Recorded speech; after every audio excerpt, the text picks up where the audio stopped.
No. Got there first. Welcome, ladies and gentlemen, to episode 12 of the podcast. We are very excited to bring back, we did it a few weeks ago with Will, but we're, for the next few weeks, every Friday, it will be Fans Friday, where we're going to bring hopefully current Reading fans, if you're not.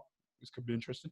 But we're bringing Reading fans on just to talk about Reading, why you love them, a bit about yourself as well.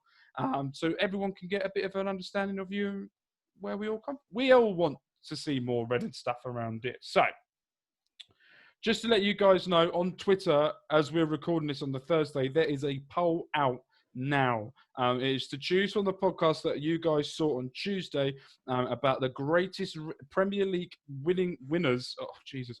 I'll put my teeth in. Right. So we had to pick a team for the greatest Premier League winners that have built a squad around, and you guys can go down and vote for my team because mine is the best. Simple. So it's not. It's the absolute worst. But it was quite fun to learn who shouldn't have got a medal but has. Who shouldn't have got a medal over Gerrard. That's the main one. So Premier League fixtures come out this morning. And the Championship fixtures come out tomorrow morning at 9 o'clock.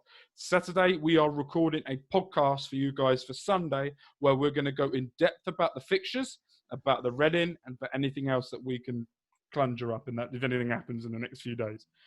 So, question for both of you. Who do you want the first game of the season? Before I introduce you. I'm asking you to talk about who you want before I actually introduce you. So, this is going to be fun. I think for me, I'd rather someone middle of the table. I don't want a team that's come up, so I don't want them to carry that momentum into the first game, because you see it. Some of these guys like Charlton last year came up and they just went rampant at this kind of start of the season. You don't want any sort of, like Wickham, for example. I'd hate to have them first because you know they're just going to carry some crazy playoff momentum into the game. You kind of want a middle of the table, someone like a Blackburn or someone you can potentially pick a result against. And equally, I don't want anyone that's been relegated either, just because I think the transfer window is going to drag on, I think, way beyond into October. And they're still going to have some of their Premier League players there who are playing for contracts in the Premier League. So someone like Blackburn would be a good start for us. Ryan? I don't really mind, to be honest. Oh, Middlesbrough. I'm thinking more someone, either a home game against, like, a mid-table team, like Stuart just said, or an away game. You can't say who he is. We haven't introduced him yet. Like our guest said. There we go. No, but I like an away game somewhere I've been before that I'm not really fussed about not being able to, because obviously it's going to be behind closed doors. So someone like Barnsley, it's proper dump, and I don't really care about going there again. I want Middlesbrough. Just because I hated going to Middlesbrough. It's so far away. I've never been, so I want to go. Oh, you can endure that. I did it for 6 hours. 6.5 hours, I think it took me when I went there on the coach. It's just ever. So, ladies and gentlemen, after asking him a question, Mr. Guest, before we actually introduce him, we have Stuart on the podcast today. He expressed an interest a few weeks ago, and we were very happy enough to bring him on. He is very vocal on Twitter about his opinions on Reading and what he thinks, and we're going to get some of those opinions about that.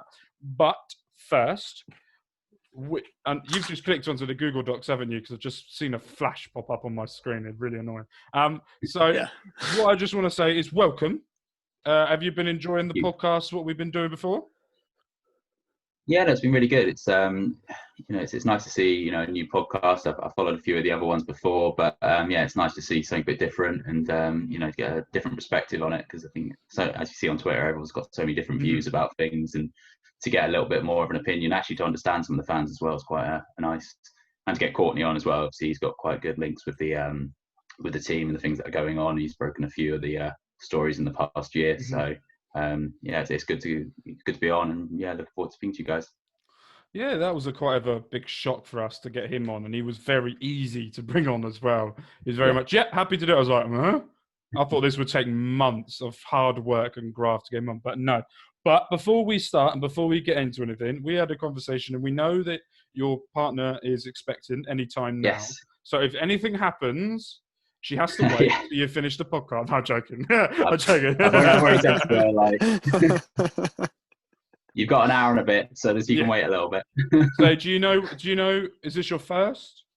My second. So I've got a daughter already. We've got a boy coming on Saturday. So very close. So you know it's a boy. Yes. So are we expecting the name to be either Adam Lafondra or someone like that? Have you got George the name? Briscas. No names yet. I think I think we had a list of names for my daughter, and then as soon as we saw her, we were like, she's none of those. So we're gonna wait until we meet him first, and then we'll work out a name. And yeah. Perfect. Yaku has to be in mind. It's on the list. Or his middle name is, let's call it Stuart Junior Pavel Pogreniak. You imagine putting that on the back of a shirt, that would cost you. So let's talk about yourself just before we get onto all the Reading stuff as well. Sure. So are you Reading boy? Are you in the Reading area? Yeah, I'm about so I live just outside Reading, so in a village called Hook. So I'm about 10-15 minutes to drive away from Reading. So they've always been my local team. So I followed them since I was a young lad, and it's easy for me to get to Reading, and I've always been in this kind of area. So we're going to talk a little bit about yourself before we get on the mighty Royals. I don't know if we could be called mighty at the moment due to what's going on, but we're going to get there. So you started it. So we're going to go past school because your stuff wasn't on LinkedIn when I Googled you. So you went. So what I saw was you studied at the University of Winchester doing business management and marketing.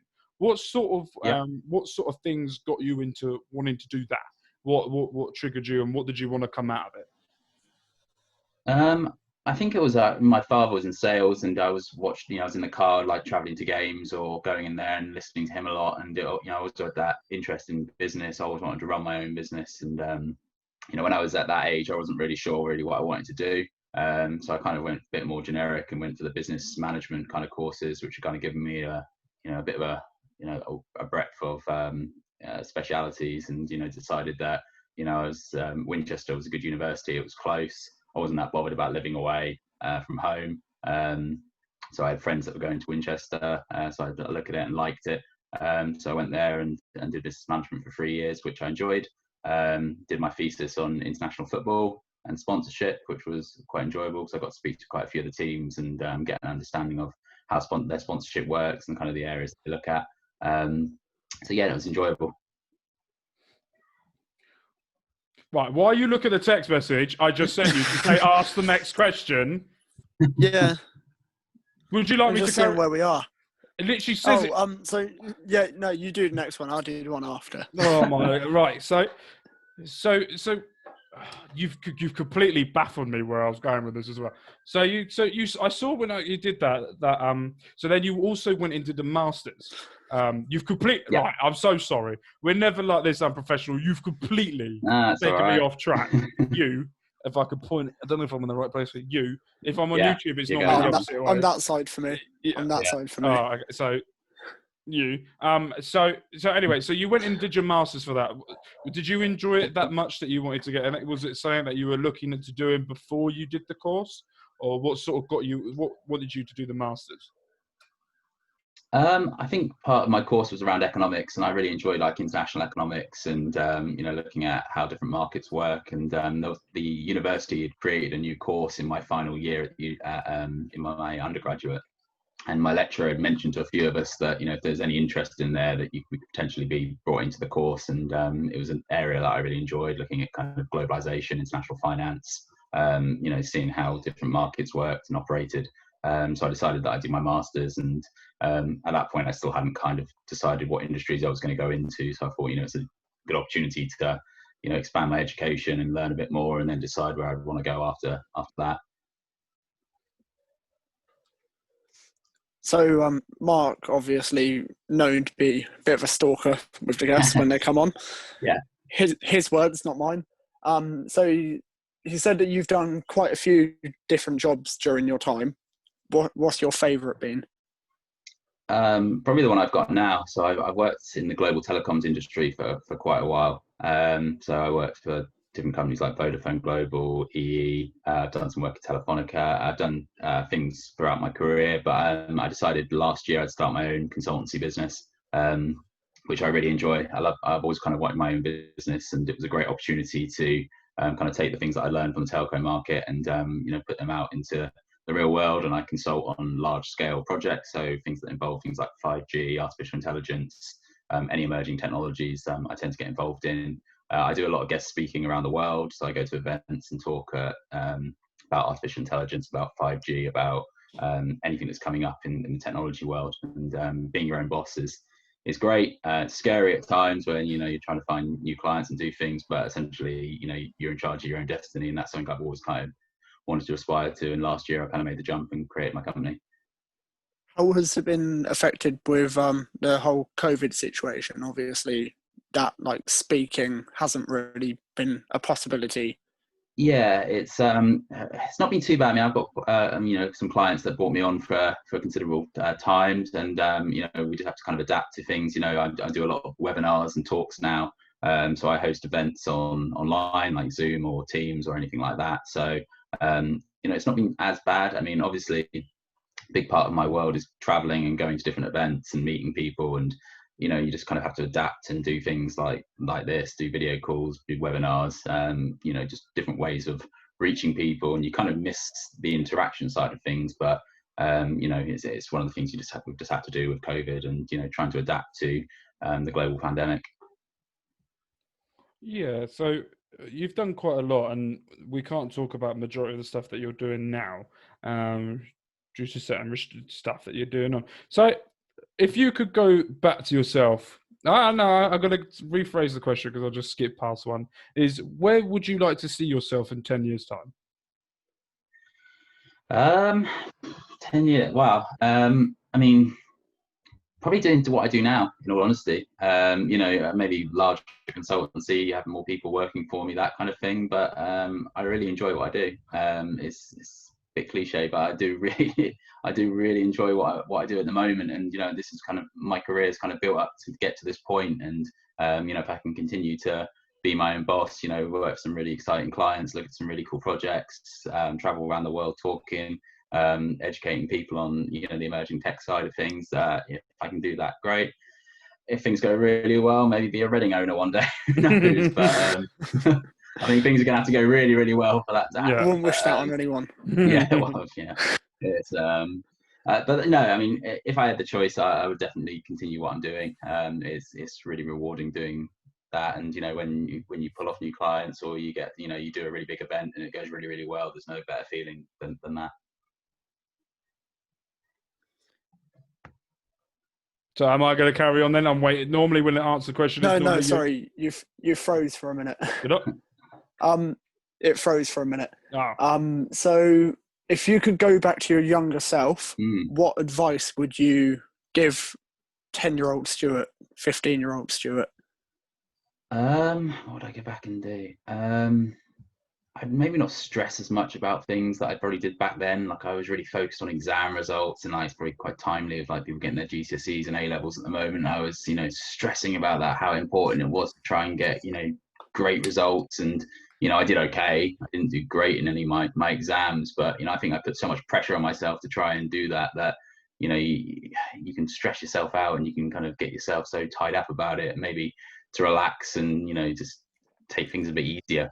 Enjoy it, where you've got the opportunity to kind of live a bit more stress-free before you hit the work life, and then suddenly you're kind of doing crazy hours and you're doing all these kind of things to maybe embrace and do the things. And I'd have maybe said travel a little bit more. I don't think I traveled enough. I kind of went straight into university and work, so I'd have probably liked to have traveled a bit of the world and seen a bit more. But I'm quite lucky in the job that I do get to travel now and talk at places all around the world. So relax and travel was probably the bit, and probably don't get too stressed about Reading and football. It's something that in my younger days I used to really easier get stressed. said than done. Yeah, easier said than done. It used to be like you got so stressed about it, and then you realise the older you get that actually it's not as it's important, but it's not life and death as I probably saw it in my younger days. No, so it does. I am listening to you, but I'm also remembering what we spoke about before as well. And I remember you saying you're a bit of an ice hockey fan. So Yes. we're gonna have a little chat about what we don't know much. So we're hoping that you could try and help us. Rephrase it. I don't know nothing. I'll rephrase that again. I ain't got a clue either. But so I know that you said that you support. Is it Bracknell Bees? Well, they were called Bracknell Bees when they were here. So what got you into ice hockey? It was my dad actually. He used to run a company, and they won a contract at an ice rink. And as part of it, they invited him to come and watch a game one day. And then we went along, and as a family, we absolutely loved it. It was just hard kind of guys out on the ice playing aggressive hockey. It was fast. It was exciting. It was something different. I'd been ice skating before, but to see those kind of guys out there, the professionals who were just so good and so fast, and just such an enjoyable sport as well. And it's quite family orientated as well, the fans. So you don't get as kind of football fan mentality at ice hockey. It tends to be quite close knit groups, families, which was really nice, because I was probably 5 or 6 at the time when my dad first took me. So it was just something that we really enjoyed. And I got to play a little bit as well in Basingstoke, just as junior hockey, and went and watched it at Basingstoke, Bracknell, all over really. And then we went on family holidays to Canada and the US, and kind of watched the best league in the world. And it's just an incredible thing. And to this day, I still kind of watch as much as I can. If I can get down, I think Bracknell Rink's gone now. And Basingstoke's is in a pretty bad way, but if I can get to a game, I will. And if not, I'll watch like the professional kind of NHL on Premier Sports or something like that. But the times that it's on is a bit of a challenge. So thankfully for kind of Sky Q, I can record it and watch it the next day. So Mark's typing on document like now. So it's appearing in front of me, but it's quite funny because as he's typing something, you've just answered the question. Not into detail though, so just carry on answering the question. not into detail. But he's just asked what it says there is, have you ever played? Yes, and you just answered that you did play like junior, but have you played like competitive or just sort of not professional? So I've played a little bit, but not a huge amount. Like I played in goal, so it was fun, but I couldn't do that.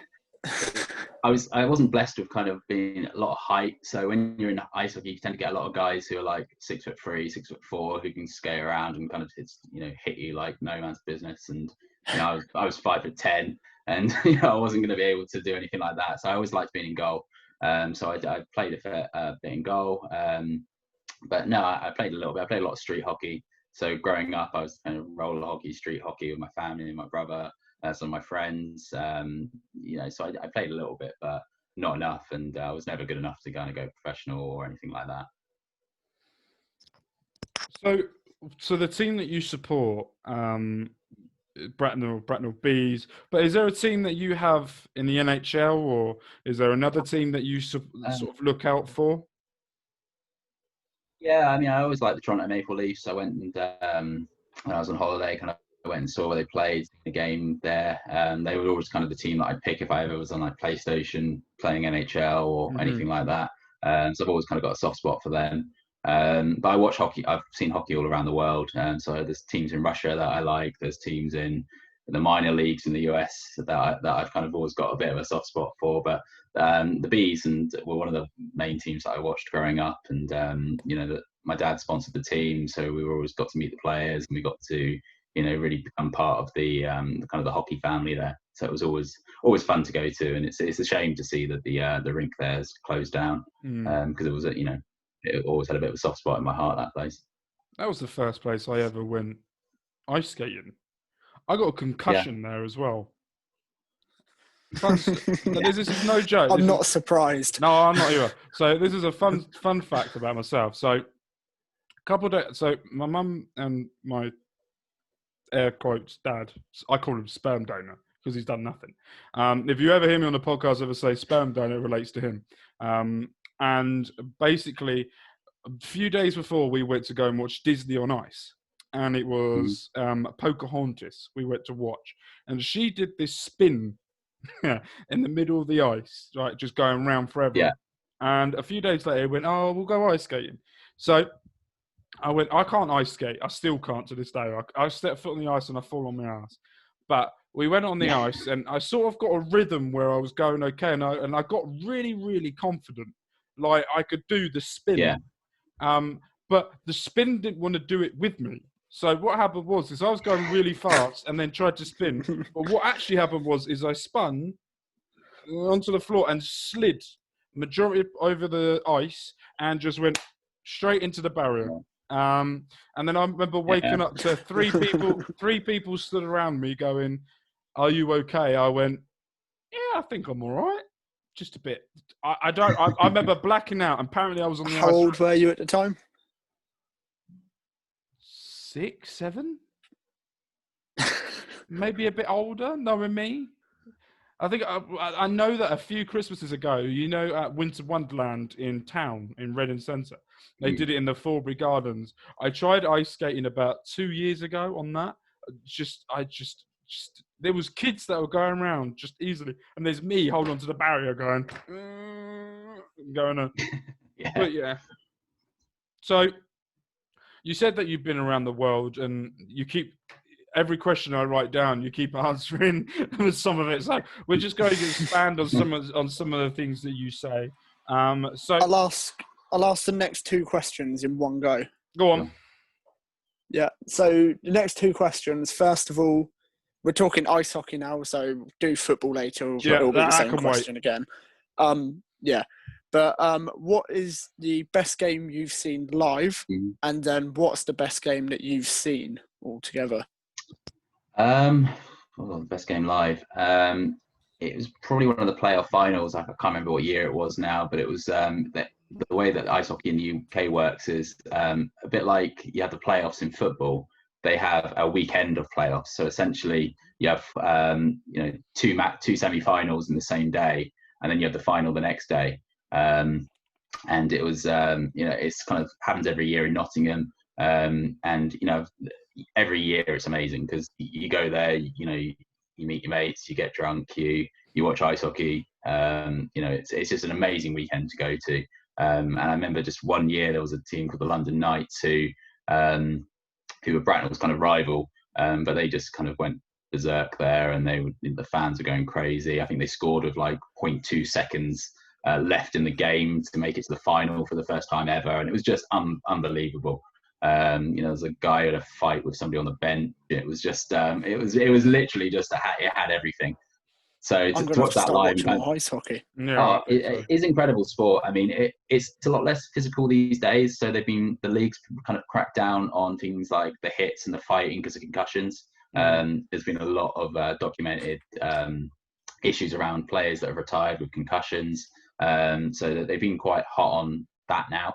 But back in the day, like the guys were just they were so tough, and they get stitched on the bench. If they got cut open, they'd be kind of stitched on the bench and they'd be out on the next shift. It's it is unbelievable. So that was probably the best one. Best game that I've probably ever seen. It's probably a latest one actually. It's so Great Britain, the international team, so it's kind of the hockey equivalent of England, made it into the top league for the first time in a long time, in years, that they kind of went to Pool A, where they're playing the best teams in the world. You're playing Canada, Russia, Sweden, and there was no expectation they were going to stay there.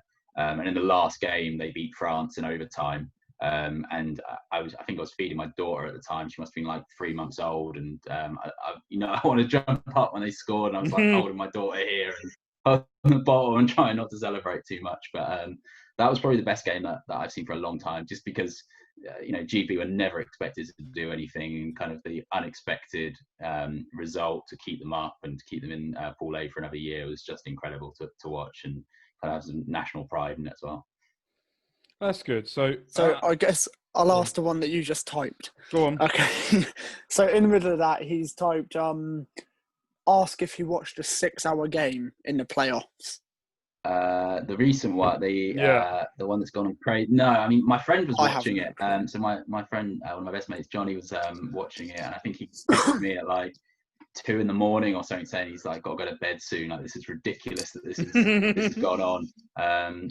No, I didn't watch it. I watched the highlights of it, and I think there was a player who actually played an hour on ice. So the way that you kind of have with ice hockey is you play probably 30-40-second shifts, and then you come on, you go off, you rest for a minute or two, and then you come back on. But one of the guys logged over an hour's ice time, which is unheard of. I mean, you don't do that. So I mean, it was an incredible game. But to go for 6 hours or 6 overtimes, whatever they went for, was just it was crazy. I think it's been recorded as one of the longest games in recent NHL history. It went over to 6 overtime. I'm not gonna lie. My knowledge of NHL is basically TikTok. They're on there and I follow them, and that is my knowledge of them. And what I saw on there was basically saying they don't remember the last time a team went on there. I think it's like 6.5 hours. And I was thinking to myself, that is like watching 3 football matches back to back. That's probably in the breaks of the game with Sky Sports having about 17 breaks in between it. But these guys went full out for 6.5 hours. That is not that's crazy fitness levels. Especially you're not even walking on any. You're on ice. Do you know what I mean? The fitness levels must be absolutely ridiculous. And the mental side of it as well. Exactly. To try and stay mentally sane in those, to try and stay in the zone and continue to play, and you're playing against world-class players. I mean, those guys that are in that position at the moment in the playoffs are world-class players. You make one mistake and they punish you. To keep yourself mentally fit for that period of time. I think I watched a video about after the game, and some of them could barely walk after coming off.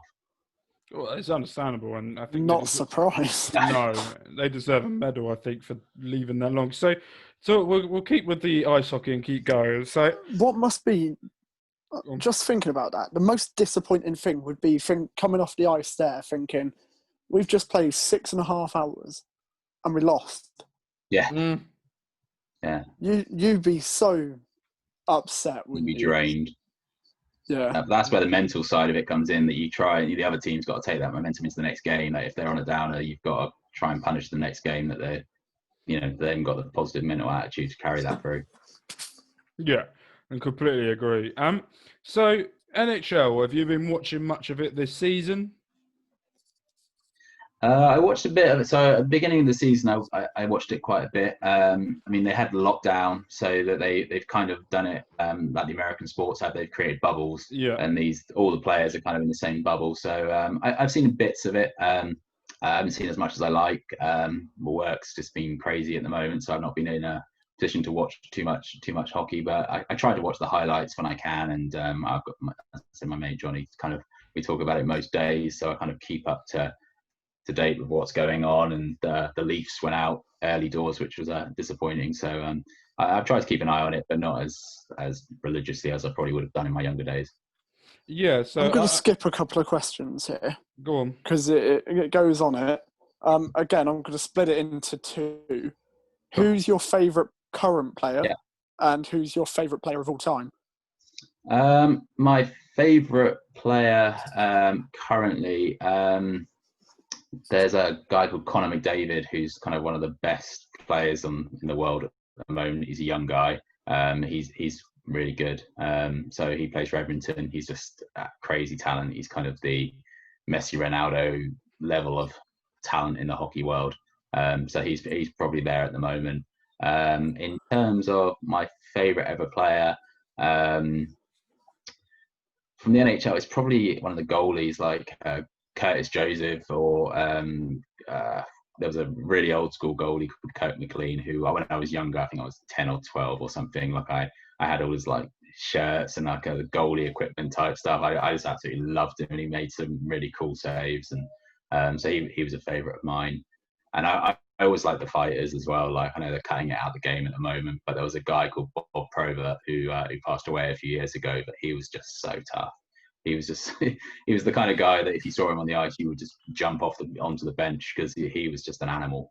And he was good as well. So he was a good player, but equally he was probably the toughest player you'll ever see. Yeah, talking about the fighting thing. So it's quite funny because I live in a town called Newbury, and I was born in Newbury. So there's been a few like fights around here. Obviously, with the races here, you get like Cardiff and Swansea fans quite often coming here and fighting at the races. Sure. You type in on YouTube, like Newbury fight, just like, you know, when you get to that hour, 3 o'clock in the morning, what else is there to watch on YouTube but fights. So I just typed it in, and there's someone called Chris Newbury that comes up quite a lot. Yeah. And sometimes I sit there and watch them. But who was it? Bob Probert, the toughest guy. Yeah, I'll definitely have to give it. I'll send you some videos of him fighting. There's some good videos that you'll see how tough that guy really is. Right, so we're going to finish on one last question on ice hockey, and then we'll go on to the mighty Royals. So who do you think is going to win the Stanley Cup? There's a couple of good teams there. I think Colorado are looking really good at the moment. So I'd probably put my money on them. I've not seen the results from yesterday, so I don't know how they've all gone. But do you want to know? You can tell me. I think. Are you going to watch it? I think they did well. Probably not. So if you can tell me how Colorado, I would imagine they did really well last night. So what's the Colorado's team? Colorado Avalanche. They won 7-1. Yeah, so they did pretty well. So they're looking really good. But the thing is with these it's a bit like the playoffs. You can never really predict who's going to do well, because you might get a team who hits some like rich vein of form and do well and kind of carry that momentum in. And then you get some, you might get an odd puck bounce and it goes wrong, and then that kills teams' mentality for the next game. A bit like you go 6 periods of overtime and you lose. How it's the mental side of things which beats teams there. Yeah. Mm-hmm. So go on then. Yeah, no, you carry on with what you were saying. No. You love interrupting, so I'll leave you to it. I thought I talked today. Yeah, I gathered. So we'll move on to Reading now. Mark's read what got you into supporting the mighty Royals, but I think I'm going to reword the question. So what got you into supporting the mediocre Royals? Hold on. No. I'm not having that shit on my podcast. Call it mediocre. No. Keep it the original. What got you into supporting the mighty Royals?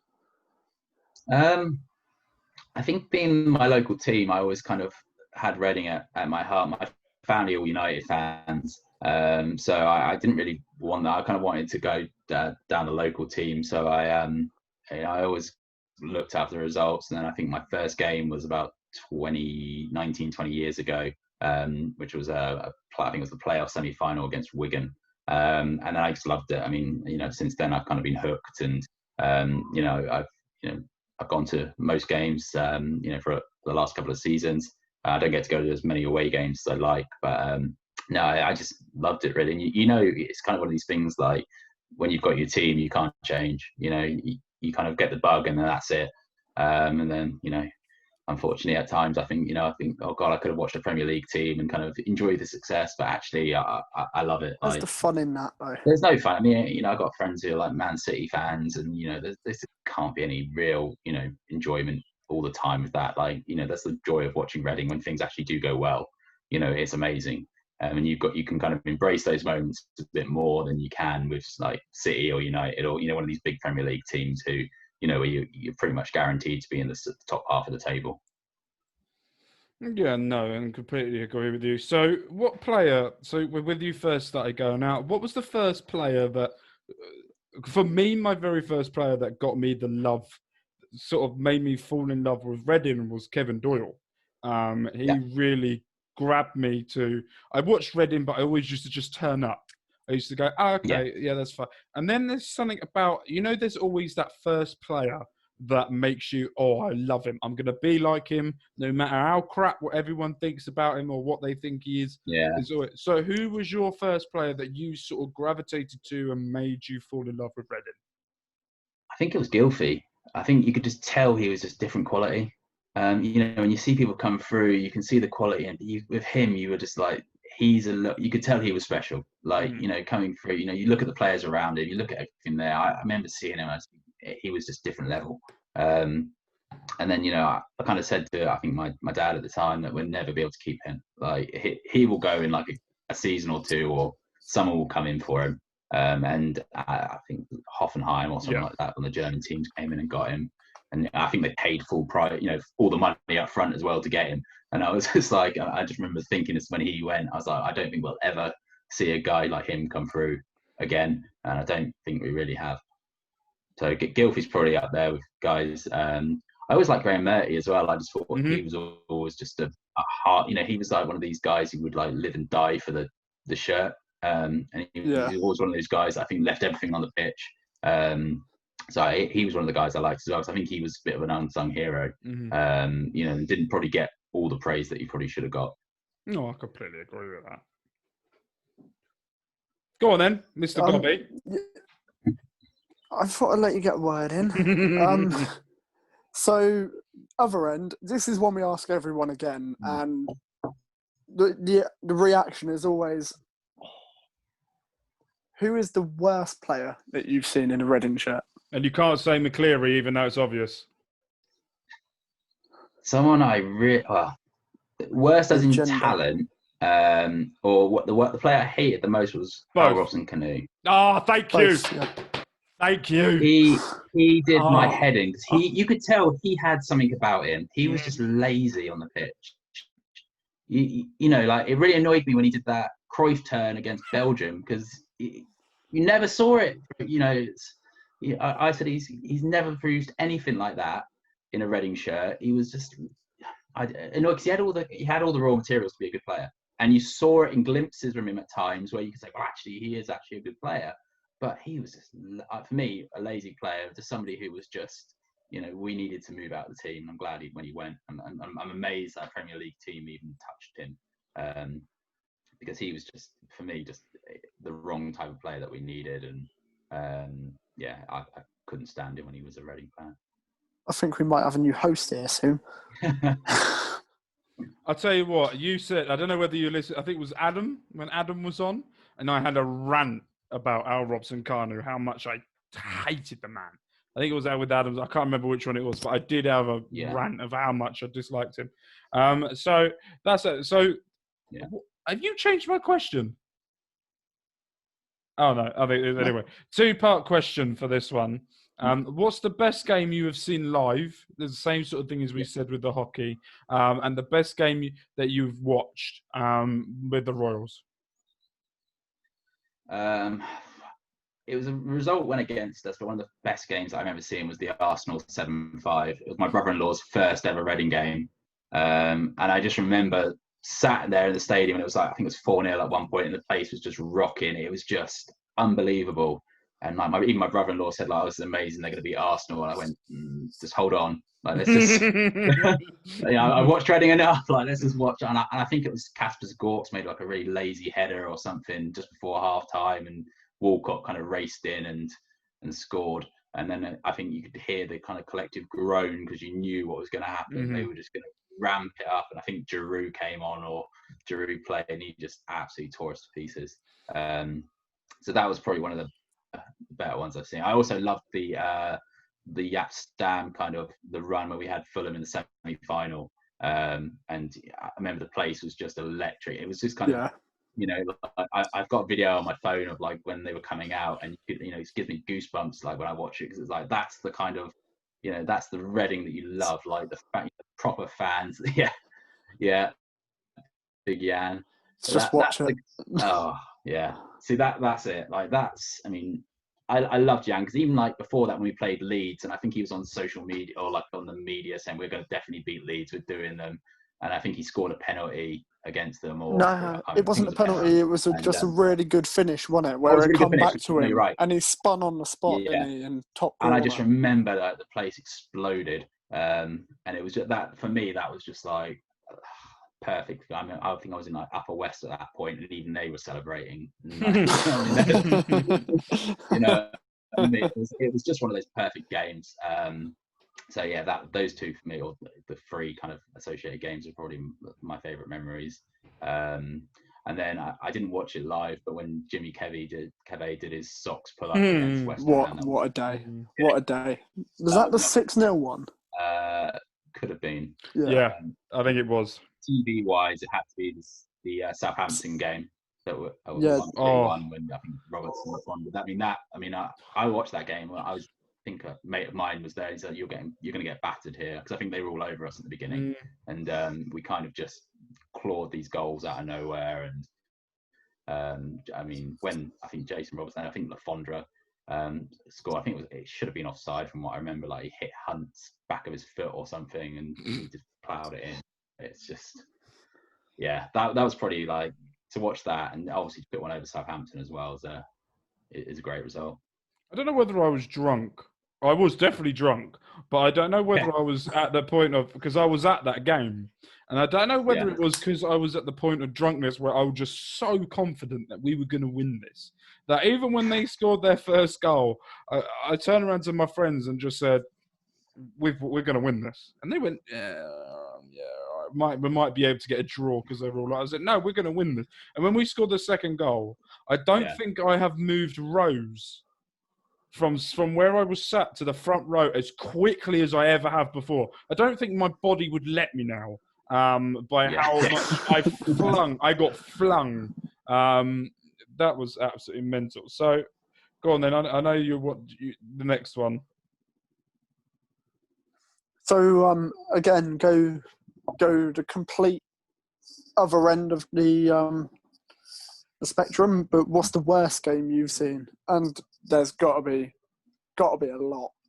Was it the Ipswich game at the end of the season where we got done by 5 or something? I mean, that was outrageous. I mean, I could have left at half time on that one. I never leave early. But I remember at the end of the game, I think they scored like 2 in the last 5 minutes or something, and the players just didn't care. And you could actually, and that's what hurt me the most. I was like, you can see they don't care. Like there was no emphasis on doing anything. They were just, they were ball watching. They were like, the guy. I think they just walked through. And for me, that was a horror game.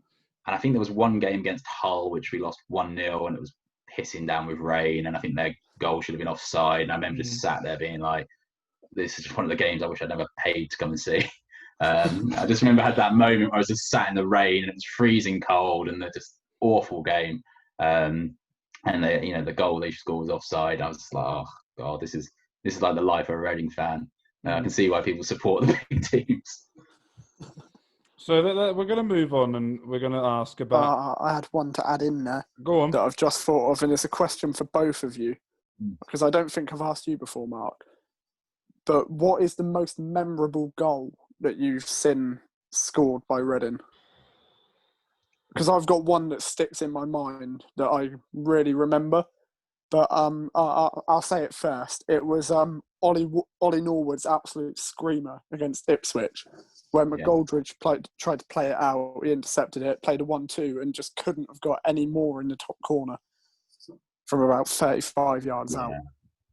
I think mine was probably McCleary's goal against Burnley. Do you remember when he just pulled out that wonder goal and he just dropped and he just put his foot through it? And I think that was outrageous goal to see. Another McCleary one was his one at QPR away, where he picked up the ball at the edge of our own area. I just love talking about McCleary because you see Mark's face. So I have a few. I have Leroy Leiter's overhead kick against Crystal Palace. I remember because that's when I think I started falling in love with him. But I think the one that I remember, that there's a couple that I always remember. Leroy Leiter's against Middlesbrough, the very first home game of the Premier League era. And I think another one that sort of springs to mind as well, the one that I think I enjoyed the most being there live was Sulky Yun, I think his name was.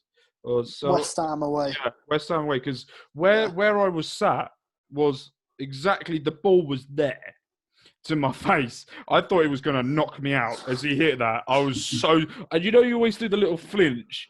Yeah. And I remember that going in, and that was another... Or we could talk about Matiowski's goal against Liverpool. Oh, yeah. What a goal that was.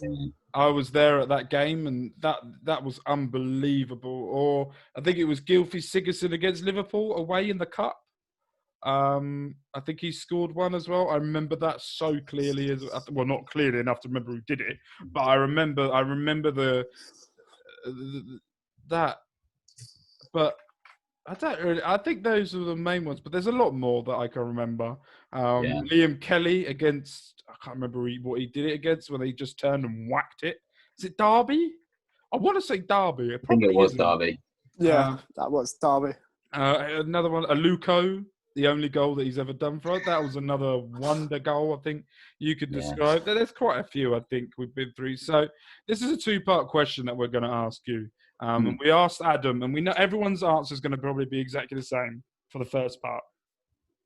But we want to see what others you think. So, best manager that you liked at Reading. Everyone goes for a couple, but if there's any others you would like to go for. And the worst manager that you have experienced with the Mighty Royals. I mean, Coffell's probably got to be the best. I'm not the biggest Brian McDermott fan, which might be kind of the anti thing to say on the Reading thing, but I agree with you. I didn't think he played great. I mean, his heart was in the right place, and you could tell he loved the club and all that. But I wasn't that impressed by him. So Coffell's probably my favourite. Obviously the 106 and everything like that. The worst for me, Paul Clement probably. I remember when he got announced. I was in Hong Kong when he got announced, and I actually thought at the time maybe that's a smart appointment. I did. Somebody who's he's got something to prove. He didn't do a bad job in his last place. I think he was he got sacked in the playoffs or something like that. So I was at Swansea or somewhere like that. But his football was just diabolical. I mean, I don't think he had a clue what he was doing most of the time. I think, was it Darren Bent came on TV and said about he was an awful manager and the players had no respect for him. He changed his tactics 2 games into the season because he didn't think they were working, and the whole pre-season had been a waste of time. Is that where that infamous tweet came from? Yeah. The legendary tweet that I still to this day think is the best tweet I've ever seen a manager ever tweet. Ever. I mean, his football was awful. But then even Yat Stam's football, I mean, I remember I went to pretty much every home game that season. And every time I walked out, I was like, I didn't enjoy that. We just had, thank God we had Ali Al-Habsi, who just played a wonder season, and we had Jan, who was banging goals. But we were just hanging on every single game. I mean, but the thing is, it worked. It worked, and fair play to him. To watch it as a fan, I remember every time I'd come out, and I was like, "How the hell we've hung on to that game? I do not know." Because it was just so risky. I mean, he got found out in the second season. Teams just knew what to. I think Tammy Abrahams worked out really quickly. If you sit in the middle of the 2 centre backs, they can't pass. They literally can't pass it between themselves, and they can't pass it back to the keeper. Literally planted himself there, and I remember we got torn apart. And I think was it the Norwich game where we got done 7-1. 7-1. What a day! I mean, teams knew quite quickly, because no one had attempted that kind of football properly in the Championship. And then when they did, it shocked teams at the beginning, but teams quickly saw, right, if you do what Norwich do, you'll beat this lot. And if you mark Jan out of the game, you're going to get a result against them. So I think it'll be a toss-up between two. Probably Paul Clement for me, just awful. That was just such a the thing is, with that, I get what you mean where you're comparing the two. So you'd have to put Clement below Stam purely because it didn't work. Yeah. And it was awful. I don't think he had tactically that much of an idea what he wanted to do. I think he still doesn't. Honestly, I guess he was a really good coach, and Ancelotti took him everywhere. So you kind of got to think he's got something about him. The guy's not going to bring in someone like him if he's not got anything about him. But as a manager, it was telling when you got, pros coming on TV saying what they said about him. Yeah. So another two-part question. What do you think the best signing that the club has made? And there is a correct answer, because I think everybody has said the same one. And then the follow-up is, what would you say is the worst transfer we've made? And there's a lot. I think one of the best ones we ever made was Jason Roberts. Okay. Which I think he brought that experience in. He was a goal scorer, but he brought that Premier League mentality in. I loved Jason Roberts when he came in. When you watched him, when you saw everything that he did, he was just, you could see, obviously his legs weren't as good as they were, but I just thought he was such an astute signing. He also boosted morale around the place very highly. He was a bit like when we had Stephen Reed as a coach. You could see that the impact these guys have. The guys that have got the Premier League experience, that they've got nothing to prove anymore. But they, if you bring the right guy in, I think he was a brilliant signing in my eyes. Most recently, I think probably the best one we've made is Raphael. I think he is. I think he got a lot of stick to João Virginia. But he was, to be put in the position that he was brought in, a young lad who's never played a professional game in his life, to be then chucked into a team that, was dependent on having a world-class goalie to try and do anything. But I think to bring in Raphael when they did, you can, everyone can see his quality. You don't play for Napoli or, Brazilian national team unless you've got something about you. And for us to get him on a free transfer is just ridiculous. He was the one that I thought that we need. If we lose anyone this year, it can't be Raphael. In the same conversation there, you've got to say Michael Morrison on a free as well. Morrison, brilliant. He was the kind of clever signing that you make, that free transfer, but somebody that's a warhorse in the Championship. He's just going to block shots, and he's going to leave it out there on the pitch. And I was quite pleased when we got him in. In terms of worst signings, Jordan Much has got to be up there, isn't he? He was horrendous. There was just no quality of, he had no positives to say about him. He was just a terrible player. I can't even think of any, another player I wouldn't want more than Much. I think I'd pretty much take every other signing we've had over him. He just added nothing. So I'm going to ask you a couple of questions that I think.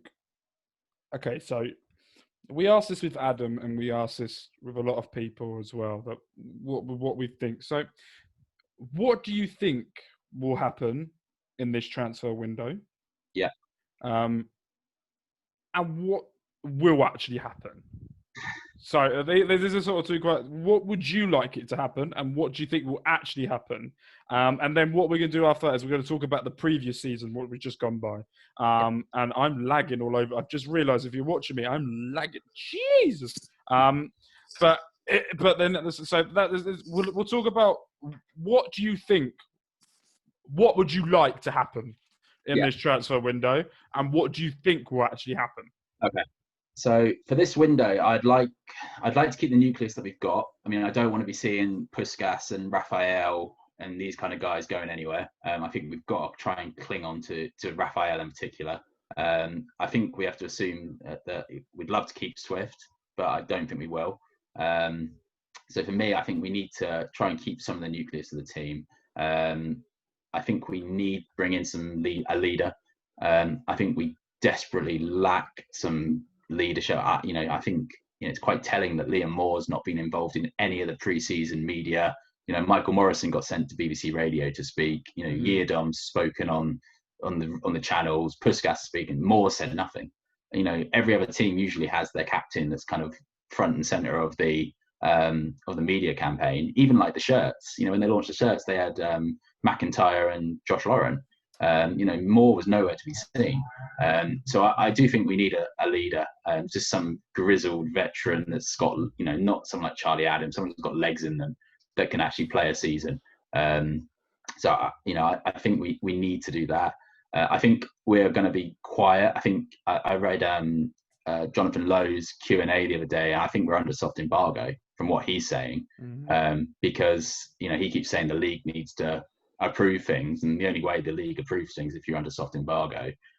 So I honestly think that it's going to drag out. I think we won't do much business until October, until the kind of other teams have had their pick of the players, and we can get kind of what's left on who's left. It wouldn't surprise me if we brought that Mendes in from Sporting, because he's been dropped now to the under 23s or whatever it was. I think Sporting are in financial trouble, so I think they're just having a fire sale at the moment, and he's one of the players that's dropped. So it wouldn't surprise me if he came in, but I don't think we'll have a lot of activity until the latter stages. So I think that's kind of what's going to happen. I think the Swift thing will drag on. I think there's going to be other teams that are interested in him. I'm quite pleased that kind of the team have held, the owners stepped in or said we're not selling him, because there's no point. What's the point of taking $6.5 million for him? That just devalues every other player that we've got in the team. How can you sell anyone else for any value when they're all going to use the yardstick of, well, you sold Swift for 6.5, we're going to pay you $1 million, because none of your other players are anywhere near the quality of him. I completely agree with you there. Yeah, it's madness. I said from the start as well. He's not the most valuable player in the sense of his age, never playing in the Premier League. But I said a couple of weeks ago to Mark and whoever was on the pod that day, but I would rather try and build a team and hope that he stays around him, and risk losing him on a free in 2 years. Yeah. Than get $3.5 million when realistically you could get, if COVID hadn't have happened and player values were still the same, we'd be getting at least 10-15 million for him. Oh, absolutely. Yeah, I mean, it'd be mad to get rid of him because we couldn't replace him. I mean, I don't know any player out there that, unless we went for some sort of loan, but I don't know the players that could step in that are as good as John Swift. I don't think there is anyone out there at the moment that I can kind of say, oh, well, we must get this person to come in because he's going to be the John Swift replacement. And if you do find someone like that, you're competing with every other team in the league who's looking for that player. Yeah. Somebody who can chip in with goals, assists, and of that quality. So I do think that will rumble on. Look at the stats for this season as well. The players that he's being compared with, the likes of Eberechi Eze, in that kind of leaderboard. And there's talk of Eze going to QPR and West Ham for 25+ million. Yeah, but there's a reason for that. Let's not think about Eze's because he got 2 more assists than John Swift. No. Eze's 20, John Swift's 25. Yeah. Eze's got a much higher future. Season. Yeah, but Swift's only had 1 good season. Let's think about this. No. Let's think about this logically, right? And I want Swift to stay, but at the same time, if you think about it logically, not being what you're being at now, where you think what Reading fans need to understand, and what I've been trying to say is, he is a good player. I like Swift. I think he will take us a step forward. But the bloke's only had 1 consistent full season, right? If you think about what he's done before, he's had inconsistent. He does 3 months here, 3 months bad, 3 months on. He's never had a full season where he wants it. Eze has had 1 season in the Championship, smashed it. Absolutely smashed it. He deserves to go on to the next step and not be with those fake hoops, right? So for me, I think Sheffield United are very clever. They sold Aaron Ramsdale to Bournemouth for $1 million and just brought him back for 18 million. What they're doing now is they're testing the waters with Reading. They've gone 4.5, and if they're going, no, absolutely not. I go, okay. 6, and they're gonna drag this, and what they're gonna do is they're gonna be very clever in the way that they do this, and we've seen what they're gonna settle him. Exactly, they're gonna do what Brighton did to Moore, and they're gonna try and do that in the way of Reading are trying to block out the agent and Nigel Howe. Apparently, according to things we don't know, we're just hearing reports. So the reports are saying that they're blocking Nigel Howe out. I get why the owners are doing it. They've been screwed over so many times in the past. They have no trust. So until someone builds trust with them, that's why they're getting. If we get 8 million, and I know what people are going to say, that's not enough for someone. He's 25, 8 million plus a sell-on fee. If I was the owners, and I know they would not accept that anyway, but if I was the owners, I would accept that. I mean, I think you're they not the owner then. Yeah, I think they will accept something for him. I mean, I don't think the owners are stupid. I mean, I see. I think you mentioned it on the Twitter thing, last couple of podcasts, the argument I had about with that Stephen bloke about the owners. But the owners aren't the stupid. greatest Twitter debate. We've named that. But the owners aren't stupid with this. Like, people think they're just these, dumb owners who are just throwing money at this for no reason. They're not. They're clever. I mean, he's a billionaire.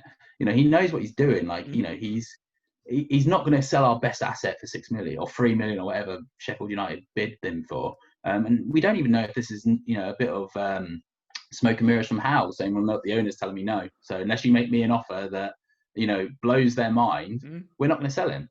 Because that's, negotiation wise, you're going to say, no, you're not having our best player, to try and alert other teams that, well, actually, if we put a bid in, we might be able to tempt him. What does Sheffield United see in him that we should maybe be looking at? Because people are looking at the Sheffield United model now saying, well, look, they've put together a bunch of grinders, no superstars in there, and they've was touching distance of European football. I mean, there's going to be teams that are looking at, and teams that are looking for a bargain. If there's a player they can get for under 10 million, that's got something about it, that's proven in English football, and is still young enough. I mean, 25, he's still young enough to have a decent career in the Premier League. They need to try and create this bidding war. I mean, I saw Aston Villa were looking at him. I don't believe Leeds will look at him. I think Leeds have probably got their eyes on people above him. If we can get 2 or 3 teams that are interested in him, even a top-level Championship team, if a Watford came down, coming down, or a Bournemouth who are, trying to get straight back up, we're going to have the parachute money in their pocket. That's the way to do it. I think it'll also we'll also see the same with Jaria. I think you're going to see him linked to so many teams now because his agent's going to try and force Reading to make a move on him. They're not going to accept. I don't think his agent's going to accept that we're going to keep him here until we've worked out. Just signing the contract. He's going to want his, the agent's going to want his commission. He's going to want to sort something for him. And if you're a Jaria, you're probably thinking, I need to do. The season starts in a few weeks. Like, I need to find out what I'm doing and where I'm going. I mean, I think the fact that he's training with us suggests that, Liverpool are probably happy for him to go out and do something like this. And it wouldn't surprise me if we agreed to sign him, but with an obligation this time, probably for more money than we were going to pay for him this year. I think that will probably be the caveat, saying you can have him again, but, you're going to pay 4.5 million for him. He's going to cost you £1 million for the inconvenience. Because for Liverpool, I mean, no offence, a 3.5 million transfer fee is nothing for them.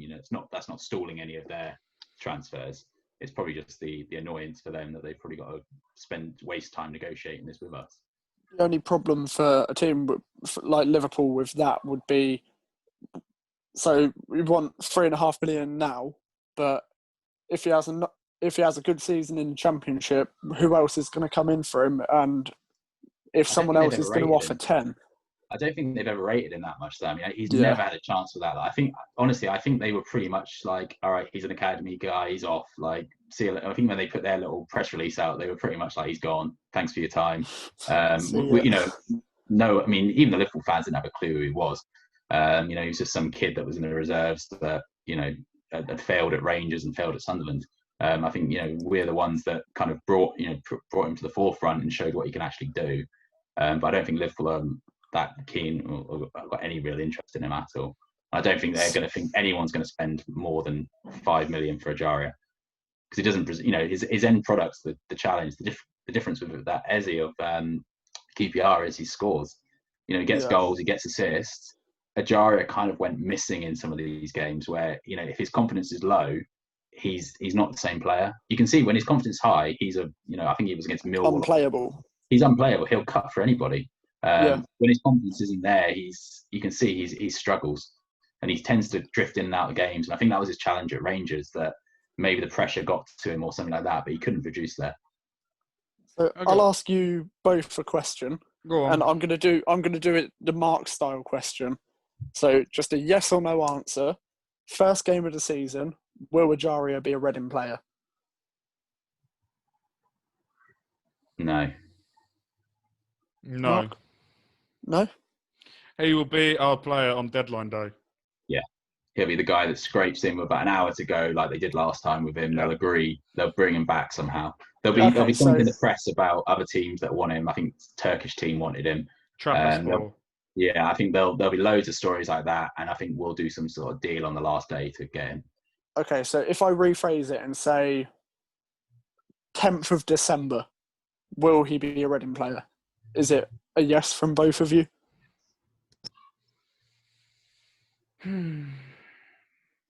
You're doing a me now, Mark. I'll elaborate while Mark thinks. The only reason I think so is because he's training with us. I can't see Bowen taking a guy on that he doesn't think's going to be here. Yeah. That's the only. Same with Liverpool. They wouldn't let him go and train with someone if they don't think he is going to be. And I think, like, for the insurance perspective as well, like, Liverpool are probably, there's probably some sort of agreement there already, because if he gets hurt, Liverpool are going to get an injured player on their hands that they're going to have to start paying again. Not that they've got money worries, but would you let one of your assets go and train with somebody else, and the fact that they're going to get hurt?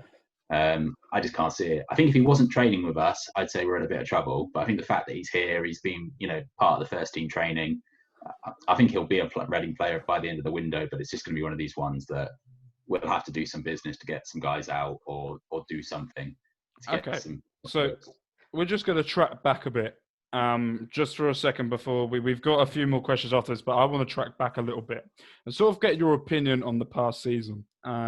We had the beautiful bastard, the most gorgeous looking man that's ever been in football, Gomez, with us. And then unfortunately he left, and then we got Mark Bowen in. So basically it's about a 3 or 4 part question. So do you think Gomez should have been given time? Do you think Bowen has done well? What do you think about the current season? And I'll wait for that. I'll let you answer that, and then I've got a sneaky question at the end of that one. No, I don't think Gomez did well, but I think he was unfortunate that he didn't get pre-season with any of his main players. I think if he had a pre-season with Rafael, Puskas, Pele, all these kind of guys, giving them time to bed in. I mean, the fact that none of them came from the Championship, they'd all played in foreign leagues. Apart from Zhao, obviously, who was a Wednesday player. But I think if he had a proper pre-season with them, I think he would have got off to a better start than he did. I think he did well to keep us up. I mean, you could see why he was brought in. He's got that charismatic kind of way about him. He won the fans over really quickly. I think he did the right things. But I think, it's a worry that I've got for this season as well, that I don't think the main players in the team are going to have the pre-season, and they're going to be dropped in, and they're going to have to hit the ground running very, very quickly. Otherwise, we're going to have a very slow start to the season. But do you not think it's a little bit different the start of this season than it would have been last season, because there's such a short amount of break time between the seasons? I would understand if it was last season, but they've only had a little break, and they've already back training, and we've got 3 very tough. I would say 2, Gillingham and Tottenham as a tough game. So we've got that crappy West Ham to play as well. But do you not think it's a little bit different now than what it would be last summer? I think slightly. I think because they've had such a short break, most of the guys will probably still have some sort of fitness. They're not going to have 2 months off where they're suddenly having to go on holiday, come back and do it again. So that they'll all be keeping their fitness up. But I think it's going to be the same thing. I think he probably needs a couple of first team players to come in, be it on loan or free transfers, and whoever we get are going to need time to bed in, learn the systems that Bowen wants to put in place, and then actually deliver.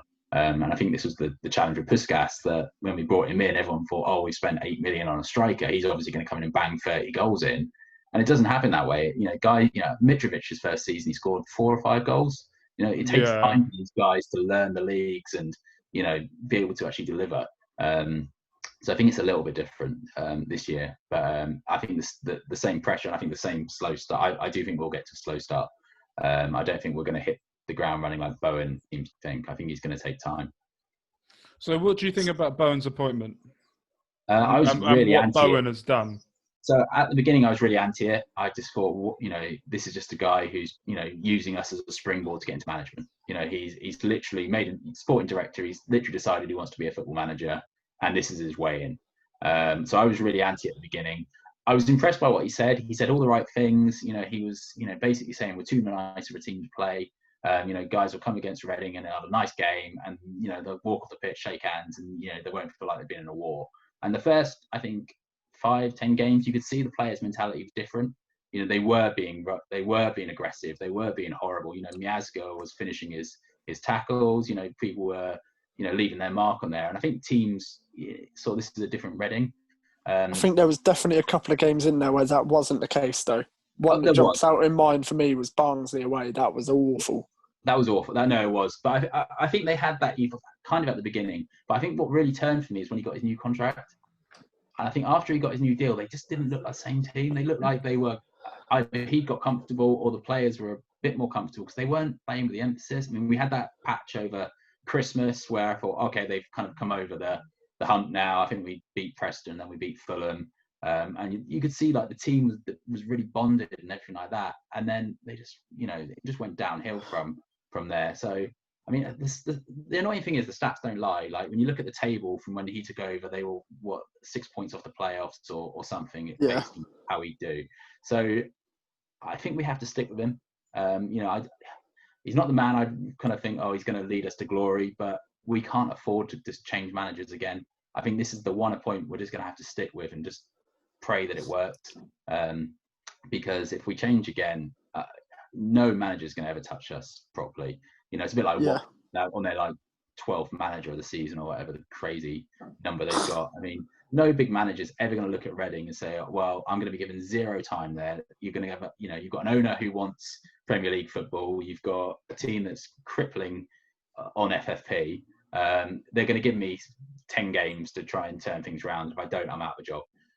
So why would I touch? I mean, this is why it always makes me laugh when people are like, go out and get Chris Hughton.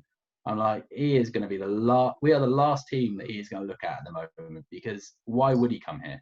What have we got that, he's going to look at the track record of, all these guys that have come in and got sacked really quickly, usually around Christmas time. We just never attract these kind of guys. And, we're not the biggest attractive team anyway. Like they're not going to have any transfer money to spend. They've got to trim the wage bill, and the expectations of the owners are sky high. I think it's the expectation of the owners and the fans. And the fans. I mean, I think, and I said this before on the podcast, and I will say, and I will keep saying it until it changes. We have one of the most. Don't be too horrible about it, though. I don't care. We might get a video. We might. Someone might make a video about me saying that I can't be horrible about fans. But if you're watching, which you said that you wouldn't, and you would never listen to a podcast, shove it up your ass. I think we have one of the worst fickle fans around. I think the reason why my team and I don't know what it is, and I don't know where it's come from, and I'm a bit perplexed. I don't know whether you two can answer that. We went from a club that everyone loved to turn up to watch. I enjoyed coming. I enjoyed going. Even if we lost, I go, all right, they put an effort in. They did something. Yeah. But I went away from Reading for a year or two. Money reasons and other stuff happened as well. And I come back and it was a different feel. There was very much... I don't know whether youngsters looked at the recent history of us getting promoted twice, that we need to be in the Premier League. I don't know what the feeling is. I don't know what's created the feeling that we've got at the club, but something just feels off. I think a lot of the fans have got quite rose-tinted glasses about our players. I mean, I actually said it to A.D. Williams on the radio. I think it was in the Middlesbrough game. I texted him and saying, if you're Neil Warnock now, would you take any player from Reading in your team? And I think they said Raphael. Because he loves him. But, I mean, Chris Gunter because he loves him. But I mean, when you look at our players, I mean, how many of this team seriously get into a top 6 team in the Championship? Puskas. Realistically, I'll give you a number. I would say 3. Which ones? If you say McCleary, I'm going to punch you. Raphael, Swift, and... That's it. No, because I do believe one of our back 4 would, because, like... Yeah, did but you if see you that stat the other day? Okay. So I was thinking of saying Morrison. Okay, so the other way that you look at that is if you have to think about it, they're not. Yeah. It's one of those subjects it's where... It's debatable. Yeah, but if it's debatable, then they're not. It's one of those where... Yeah. That, we see these players like Swift and, all these guys, like Puskas and all these guys going, oh, they're quality players. But other fans are looking at us saying, oh, they're not. They're championship. They're your bottom championship. You're a fighting relegation team. Apart from the Stam years, you've been circling the drain for years. Why would we touch any of these players? there's not many. I mean, Swift and Raphael, as you say, are the quality too. I mean, Puskas, I think in the right team could do a lot more. I think he lives off scrap. I think he gets so much criticism so unfairly. You know, the scraps that he has to live on, and you know, he's not played the right way. And you know, I think the whole tactic that Bowen's got is built around Jow, which is mindless considering his injury record. But I mean, I think Puskas potentially could do something in one of these bigger teams, not as the main striker, but as a, you know, if you're playing a 2 men up front type thing, Puskas would do well. And you play him like he plays for Romania. You know, that's the thing. If you play him like that, he bullied England's under 21s or whatever it was. And they played a 2 up front. Yeah. I mean, and that's the thing. You know, I think we played 2 up front against Cardiff when he scored that wonder goal from. Yeah, because I think they started playing Mite up front. Yeah. He's, you know, the challenge that Puskas has got is, you know, he'll be double marked if he's, you know, any teams are watching him, and you know, he's having to drop so deep to pick the ball up that, you know, there's no one behind him. It's not his game.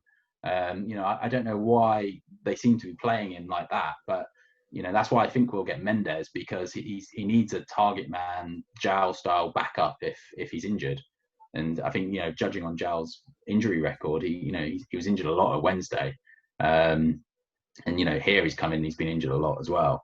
I think that's partly due to his warm-up. I don't know if you've ever seen Jow in the warm-up, but he is so lazy. He is so lethargic in the warm-up. He does nothing. Honestly, watch him. He'll take pot shots, but he doesn't do much running. He doesn't do much stretching. He literally goes through the motions. Sunday League warm-up. Yeah, honestly, if he could, he'd be there having a fag, kicking, doing a few keepy uppies. If he warmed up properly, he probably wouldn't get as many hamstring injuries that he's got. So, you know, it's just one of these observations. But you know, we can't depend on, you know, Jow staying fit for the whole season to kind of keep us up or to get us results, because we've seen what happens when Jow comes out of this tactic, that it falls apart. So okay, I think this moves us on to the next question. Hold on. I'll ask this one more. Hold on. I've got a sneaky couple of questions. Okay. So if you had 3 players, so quick and easy answers, 3 players to sign, 3 players to get rid of, who would it be? I'd love Barry Bannon from Sheffield Wednesday. I think he's got such a good foot on him. I don't know the exact player I'd want. I know the type of player I'd want. I want a leader, somebody, you know, like a good, you know, like Gattuso was back in the day. That midfield, just absolute animal in the midfield, where you know they're going to hold you accountable if things go wrong, and you know, just one of these leaders. I think we just lack such leadership on the pitch. You know, I think if we brought someone like that in, I would love that. And then someone like Max Aarons, or you know, one of these, you know, decent wing backs. I think we're really going to struggle with the left back. I know Omar Richards is there, but I think outside of him, we've got nobody. I mean, I know there's Amari Samuels. Yeah. He's 16, 17 years old. Yep. Like, you know, teams will rinse him. Like, you know, the jump the thing is, you got to think, if you're good enough, you're old enough. And I think Bowen wouldn't promote someone to the first team if he doesn't see something. I don't know. I don't think he's there just to fill up a number.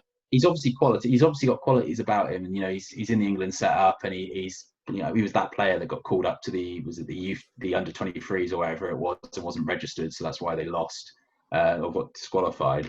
He's obviously got something about him, but my worry is if Richards went down on day one, we've got one 17-year-old left back. That is it. There is no one else in the team that can do it. So a left back, a midfielder, and Barry Bannon would be my 3. If I was getting rid of 3, Baldock. I don't think we'll see Baldock. I think his comments on the radio are going to come back and haunt him. I don't think the management team are going to be happy at all. I'm amazed for a professional player like him that he came out and said it. You'd think, you know, keep all that stuff in the locker room. You know, if there's problems, speak to the players, speak to your agent, get out. Don't come on the radio saying that we're a really complex team behind the scenes and that Reading don't operate in the same way other teams operate, because I imagine their media guy must have had a heart attack when he was listening to that. Because you know and I know the first thing that's going to happen is someone senior in the team is going to question, why are you talking about this? We're trying to attract players. Why are you saying these kind of things? It doesn't. Yeah. And if you're trying to piss Kier off, it's probably not the smartest move. So he'd be one of them. Sam Walker, don't see the point having him. We've got a breadth of goalies that can step in. I mean, I think Southwood's going to be the number 2. So I think he'll be someone that we can do. And then Aluko, if we can shift into China again for for a huge loan fee. I mean, I think that's part of the reason we got Masika, is to show that there's two-way loans between Rennes and Reading. Rather than being an FFP dodge, I think they can demonstrate, if anyone says, well, you're just loaning your players to your other team and paying exorbitant amounts of loan fees, I think that's one of the reasons we brought that guy in, is to say, well, actually, no, look, if you're saying we're doing this for FFP, we're actually taking players from them as well. So a 2-part question just to nearly finish off it, because I know Ryan's got to go and we've been keeping you here for over an hour. That's right. Is basically, who do you think will be the biggest influence this season? And the other part to that is, who do you think is going to go missing? I think McIntyre is going to have a huge season. I really like Tom McIntyre. I think he is, from a centre-back perspective, his aerial wins, everything like that, I think he is going to be up there. I think he's going to have a really good season. I've always liked him. I've seen him in the under-23s. I've watched him when he came in.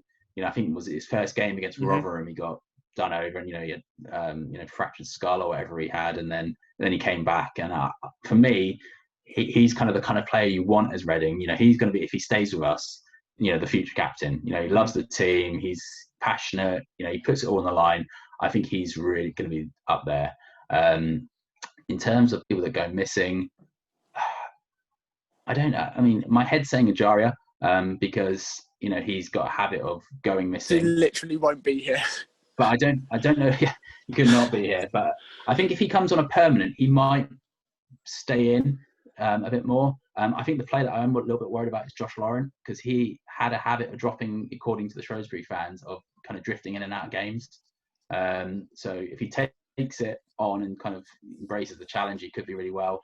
I think if he doesn't and he kind of goes into the mode, I think he had one amazing game against Liverpool and everyone got really, really excited about him. And then I'm not sure if he produced the same amount in the league or not. I mean, a lot of the comments that I saw were good player, maybe not championship level yet, had a habit of drifting in and out of games.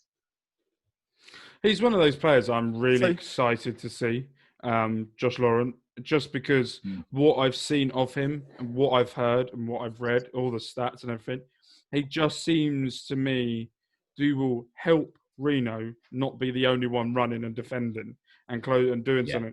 But he also seems like a Danny Williams type that we've been missing. We have missed that. And I think that's one of the things that I think we've been missing. Go on, Ryan. I can see you're itching to ask something. Well, one of the most important questions, but we both missed it.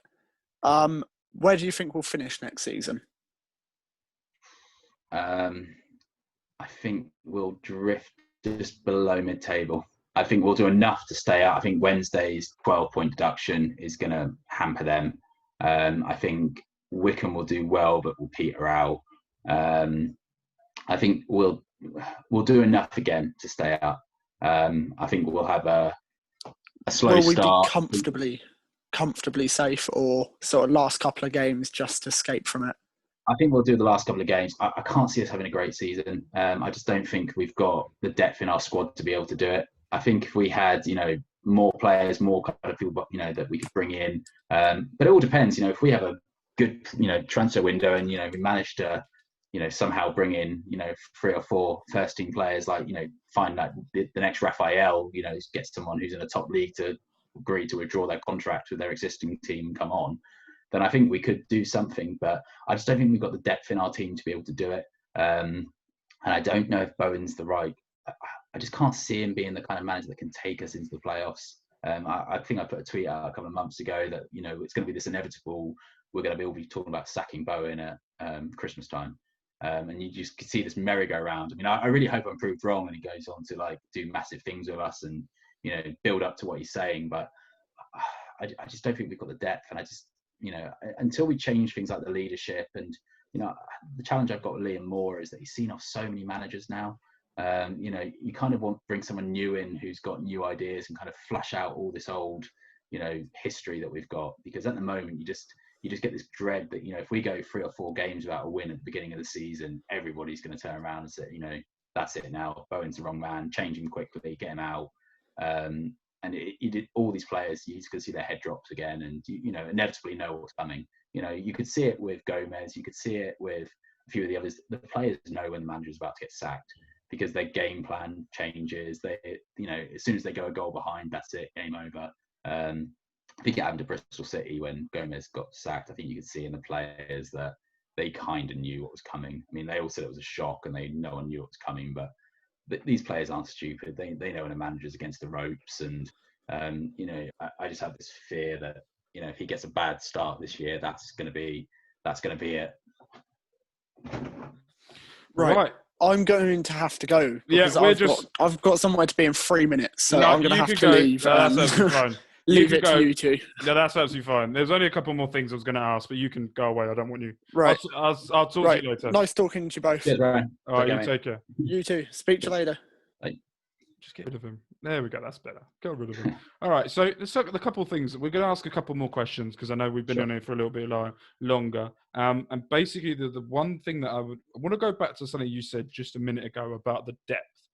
Do you not think, with me, I think we have too big of a squad at the moment. Mm-hmm. I think what we now need to be doing is breading the under-23s through. I don't care how old they are. If they have, I think we spoke about this with Adam on the podcast, where I said we named 7 ready-made, I think, under-23s that are ready to come into the squad.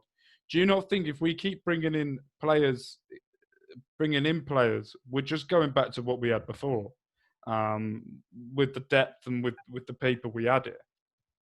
I think, I mean, the problem is we've still got a bloated squad. Even getting rid of 9 players like we did, we've still got a lot of players. My worry is I don't know how good some of these under-23 guys are.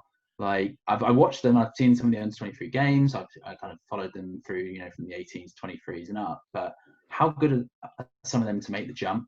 Obviously, they've got Samuel as the left back. But we've seen it before, like Loader, with Dominic Samuel. These guys can do really, really well in the under-23s. And as soon as they hit the championship or the professional leagues, they can't make that transition. My worry is as well, if you bring in some of these young kids and results go against the team. And I know what the fans are like. They'll be on the back of them on social media as quick as possible. If they're back in the stadium, they'll be booing them. For a youngster to come in, I mean, maybe it's exceptions like Holmes and Holsgrove who have played professional, have gone out on loan and done these things, and they're more hardened to it. But to bring, let's take Samuel as a left back. If he has a mare of a game, and some Premier League ex-winger is absolutely tearing him to pieces, how does he cope with that? The fans are going to be booing. The pressure is going to be on. If we've had a couple of losses on the bounce, the manager's going to feel the pressure. For me, that's a bad environment for some of these youth kids. And I do worry that I'm not sure how many we've got that can make the jump up. I think we need to be really effective in the loan market, not bring in too many players, but try and bring in enough quality players that we do have that depth if we need it. I think we're hugely short on wingers. I don't think we have any natural wingers really in the team. I know Yaki Matey can play on the right, and that's seemingly what Bowen wants him to do. But is he going to be a winger that we can depend on, week in, week out? I've seen him come in at games, and his goal tally is, has been good for us. But I'm just not sure if I'm not sure if that's the kind of guy I'd want up front, on the wing all the time. Up as a 2-man up front. Yeah, I think Yaki Matey is brilliant for that. I think he's, the goals that we get from him. What did he get? 17 this year. For a free transfer from PSG, I think that's a brilliant return. There'll probably be teams that will start looking at him thinking, if he gets another season like this under his belt and he can put away 20 goals, then you're suddenly talking about, well, actually, this is a guy who's delivered, year on year in the championship. Then we can sell him or do what we do with him. But I just don't know. And, watching the under-23s, I mean, they didn't tear the league up there. None of them, for me, stood out as a bit like Danny Loader used to. Like when people watched him, you saw his work in the youth leagues, in the under-23s. You kind of thought Danny Loader's going to come in and hit the ground running, and he didn't. And I think that's not, a knock on Danny, because obviously he's got his Porto move now, and he's done really well in the England setup. But I just don't see the transition between the youth and the 23 league and the Premier and the Championship for a number of our guys. Yeah, no, I can see where you're coming from, but for me, I feel like we've got Hosgrove who's going to come in. I think we've got Holmes, we've got that Thierry Neves, who's absolutely ripped everyone. He's all. We've got Samuels who's going to come in. I think there's enough balance at the moment for that. But I think it's one of those that I think I said this before, and I'll say this again. It's all about mentality. Is if you have a good mentality as a youngster, you will be fine. No matter if the fans are against you, no matter if the players are going against you, you will always find a way to come out of it. And I think it'd be interesting. But how was it? Have you enjoyed being on? Yeah, no, it's been good. Yeah, I love talking about Reading, and it's going into a bit. I mean, I don't. I say a lot of my mates are Premier League fans, so I don't get a huge amount of chat. My best mate's a Wednesday fan, so we can talk about the Championship all night long. But it's good to talk, and it's it's interesting because we're at quite a pivotal part of the season. I think coming into it now, the team's gonna, was it 2 weeks or something, or 10 days until the Carabao Cup game. So it's interesting to see how the season's going to be, and it's great to chat, and obviously happy to come on again if absolutely if you want me back. We will definitely have you on again in the future. We don't know how far in the future we're going to go with this, but we're going to go as far as we can with doing all different kinds of things on this podcast as well. But we will bring people back. We will bring people back that have been on before and go through what they said before and see if they retract whatever they said and what they do. But just to let everyone know, we're just wrapping up now. Thank you ever so much for coming on and watching or listening to wherever you are. This will be out on Friday at 11 a.m. For everyone to go and watch it on YouTube, or if you want to go and listen to it on Spotify or Apple Music. And as well at the same time, don't forget, Friday at 9 a.m., the fixtures are released for Reading to see where they start and where they finish, and all important, Boxing Day. Are we at home or are we away? And I think everyone wants us to be at home because I love a bit of Boxing Day football. Don't care about New Year's. Love a bit of Boxing Day football. So check that out. We're going to do a special episode. We're just going to be talking about the fixtures. We're just going to be talking about what other teams have got, where they're going to be going, and where we think everything will happen and what's important. And we will just go in a little bit more depth for you guys. If there is anything you guys would like to ask us, please go onto Twitter or Instagram or TikTok or Reddit. I think we're on now as well. I've done so many social medias. Facebook. They're all of the links to the social medias are down below. Stuart's link to his Twitter is down below, so please go and give him a follow. Please go and like him. Please go and interact with him a little bit more as well, unless your name's Steve, who is the guy that absolutely tries to raise it. But no. But please, if we ask any questions on Twitter, please put whatever you want in there and have a discussion. That's what we're here for. So thank you ever so much for watching. Thank you ever so much for turning up. We will be back next Friday with another fan. It has been confirmed that the fan will be coming on. We're just talking about time and stuff, and I'm not going to name who it is. But what I would like you guys to do is in the comment section in the YouTube video or on Twitter, I want you to tell me who you think it's going to be. Thank you.